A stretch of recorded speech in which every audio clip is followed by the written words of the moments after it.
यकीनन पॉजिटिविटी की तरफ है, लेकिन जैसे इनकलाबी जिसको कहते हैं ना, ऐसा एकदम जो वोटर को आपकी तरफ वापस खींच ले, या कुछ ऐसा। वोटर तो अभी तक इमरान खान के साथ ही खड़ा है। हाँ, तो वो नहीं है। ये है जरूर कि इन्होंने जो डैमेज था उसको रिकवरी करना शुरू कर दी है। तो अब तो 1 साल हुए ने, अगर हो सकता है कि इनको कुछ ऐसे जैसे बड़ी इन्वेस्टमेंट लानी चाहिए थी, वो नहीं आई है। स्टेबलाइज नहीं हो रहा मुल्क, सियासी लिहाज से कुछ ना कुछ सिलसिला चलता रहता है। कुछ गेन हुआ, जैसे जय भाई ने भी बताया, हम लोगों ने भी कहा कि वो जो कॉन्फ्रेंस कराई थी इन्होंने, या कुछ इनके अभी बेलारूस के आ गए थे, और इस तरह के कुछ रहनुमा आए, मलेशिया के आए, और वो आए जरूर, लेकिन इन्वेस्टमेंट में या कोई बड़ी ऐसी चीज लेके नहीं आए जिससे कुछ ऐसा, मतलब आप समझ रहे हैं ना, लोगों का दिमाग चेंज हो जाए, वोटिंग चेंज हो जाए, तो वो गवर्नमेंट को करना बहुत जरूरी है। फिर मैं कहूँगा, मेरी बात कोई माने ना माने, इसहाक डार इज जस्ट ए वेस्ट। इसहाक डार का कोई सिग्निफिकेंस रोल मुझे नजर नहीं आता है। ये जो भी खारजा तौर पे जो भी चीजें हो रही, या कोई आ रहा है या जा रहा है, ये सारा हमारा एस्टेब्लिशमेंट का है कमाल। जो हमारा वजीर खारजा है, इसका कोई ऐसा कमाल नहीं है, और नायब वजीर आजम भी है। तो वो गवर्नमेंट को चाहिए उनको पहले फुर्सत में तब्दील करे, और कोई डायनेमिक पर्सनालिटी उस ओहदे पे होनी चाहिए, जिसका कुछ ऐसा वजन भी हो इंटरनेशनली। और अगर तो पीपल्स पार्टी तैयार हो जाए इनके साथ चलने के लिए, तो बिलावल भुट्टो मैं समझता हूँ कि बहुत बेहतरीन चॉइस है ये इस पोस्ट के लिए।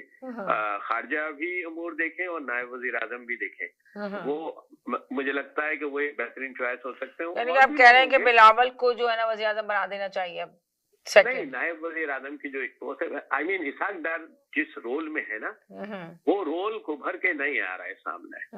वो ऐसा बहुत ही डॉर्मेंट सा है। वो कुछ सैयद साहब की बातें समझ में नहीं आती हैं। सैयद साहब जो एक बिलावल जैसा आदमी जो कि चोरी डकैती करा रहा है पूरे सिंध में, और इतने बड़े चोरों का ग्रुप है, बेकार की बातें नहीं है सैयद साहब।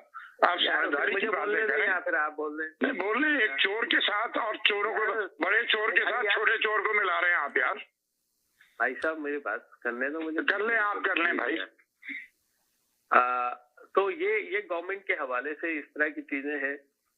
वजीर दाखिला मोहसिन नकवी को आप जितनी भी गालियां दें, अच्छा कहें बुरा कहें, उनका ये रोल है, और बहुत अच्छा रोल कर रहे हैं वो। देखिए, दाखिला का जो वजीर है उसको सख्त भी होना चाहिए, उसको तमाम तरह निगाहें भी होने चाहिए। पाकिस्तान की जो सूरत हाल है उसमें एक ऐसा वजीर दाखिला बहुत जरूरी है जो डायनामिक भी हो, जो हर जगह मौजूद भी हो, और जो है वो चीजों को अपने कंट्रोल में भी रख सकता हो। तो वो मुझे लगता है कि वो ठीक है, नो प्रॉब्लम। बाकी जहाँ तक शहबाज शरीफ है, I don't think he don't look like अ सैयद भाई। नसीरुल्लाह बाबर की भी तारीफ कर दें, अल्लाह उनको जन्नत नसीब करे, उनकी भी तारीफ कर दें। क्यों तारीफ करें? आप बताएं, वजह बताएं, तारीफ करने की वजह। बात करो, आप नसीरुल्लाह बाबर में जाएंगे तो मैं वहां से सारी उन्होंने कराची सिंध के ऊपर आंखें रखी हुई थी, सारे दहशत। अच्छा, आप ये बताएं कि अभी जो उमर अय्यूब ने इस्तीफा दे दिया, इस पे क्या सिलसिले में क्या बात करेंगे? आप चुप हो जाए जरा सही। आपने सवाल पूछा, इसे जवाब तो लेने देना, इस बात की तारीफ करें। जवाब दे दे। अरे दे देंगे जवाब, जा नहीं रहे अभी हैं साथ मेरे जी। देखिए, उमर अय्यूब को तो किसी पार्टी में होने ही चाहिए, तो यानी कि उन्होंने सही दिया इस्तीफा। उमर अय्यूब का जो है बाप का भी पता है, और उसके दादा जो है डिक्टेटर, सबसे पहले पाकिस्तान को बर्बाद करने में उसका हाथ है, अय्यूब खान का।